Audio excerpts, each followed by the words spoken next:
नमस्कार छात्रों, पिछली कक्षा में हमने रहीम के पहले 4 दोहों का अर्थ पढ़ा। आशा है सभी को यह अर्थ समझ आ गए होंगे। अब इस कक्षा में हम रहीम के अगले दोहों का अर्थ समझते हैं।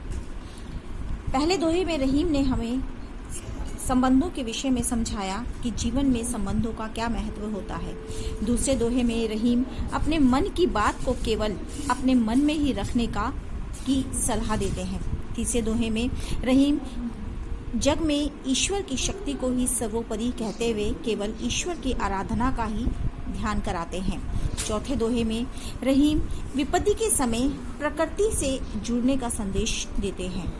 अब आगे देखिए। दीर्घ दोहा अर्थ के आखर थोड़े आई, जो रहीम नट कुंडली सिमत कूदी चढ़ जाए। रहीम जी कहते हैं कि जो दोहे होते हैं देखने में बहुत ही छोटे नजर आते हैं, केवल 2 लाइनों के, परंतु जब हम इनके अर्थ को समझते हैं तो इनका अर्थ गागर में सागर के समान दिखता है। रहीम जी कहते हैं कि जिस प्रकार एक नट बच्चों एक जाति होती है जो अपनी कला में सिद्ध होते हैं। नट अपने शरीर को कुंडली के समान छोटा बनाकर कूद कर कहीं भी अपनी कला का प्रदर्शन आसानी से कर सकता है। इसी तरह से दोहे देखने में छोटे परंतु अर्थ में बहुत ही गहरे नजर आते हैं। अगले दोहे में रहीम जी कहते हैं, धनी रहीम जल पंख को लघु जिए पिए अघाए, उदी बड़ाई कौन है जगत प्यासो जाए। रहीम जी कहते हैं कि जीवन में स्वयं को इतना बड़ा बनाओ कि दूसरों की सहायता हम कर सकें। स्वयं को बड़ा बनाकर उन गुणों का कोई फायदा नहीं जो किसी के काम ना आ सके। यहाँ रहीम जी सागर के विषय में हमें कह रहे हैं कि सागर के पास पानी की कोई कमी नहीं होती, परंतु यदि तुम सागर के किनारे जाओगे तो प्यासे ही वापस आओ जाओगे, क्योंकि सागर का पानी पीने योग्य नहीं होता, खारा होता है, जिससे किसी भी जीव की प्यास तृप्त नहीं होती। इसके विपरीत एक छोटे से गड्ढे का गंदा पानी, पंख यानी कीचड़ का पानी अधिक महत्वपूर्ण होता है, क्योंकि उसमें छोटे छोटे जीव पनपते हैं और अपनी प्यास की तृप्ति करते हैं। इसलिए मनुष्य को अपने जीवन में उन्हीं गुणों के अनुसार बड़े होना चाहिए जिससे दूसरों को भी मदद मिल सके।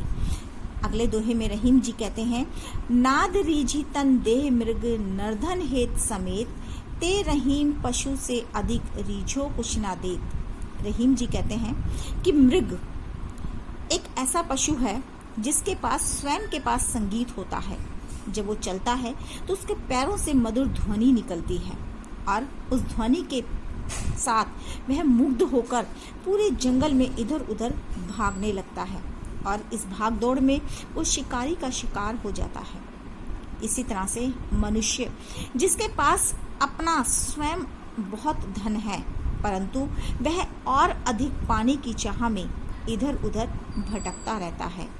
अपने उस धन का प्रयोग न स्वयं के लिए न ही दूसरों के लिए करता है, तो ऐसा मनुष्य उस मृग पशु के समान है जो स्वयं की वस्तु को प्रयोग ना कर और अधिक पाने की चाह में इधर उधर भटकता रहता है।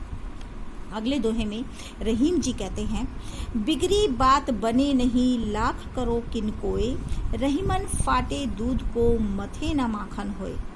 छात्रों, रहीम जी कहते हैं कि चाहे हम कितने ही कोशिश कर लें, एक फटे हुए दूध से मक्खन नहीं बना सकते, हम चाहे उसको कितना ही रिड़क लें। इसी तरह से जीवन में अगर हमारी बात एक बार बिगड़ जाए तो लाख कोशिश करने पर भी हम उस बात को संवार नहीं सकते। इसीलिए कुछ भी बोलने से पहले हमें लाख बार सोचना चाहिए कि हम किस विषय में किस बात को बोल रहे हैं, क्योंकि बोली हुई बात को कभी सुधारा नहीं जा सकता, जिस प्रकार फटे हुए दूध से मक्खन नहीं बनाया जा सकता।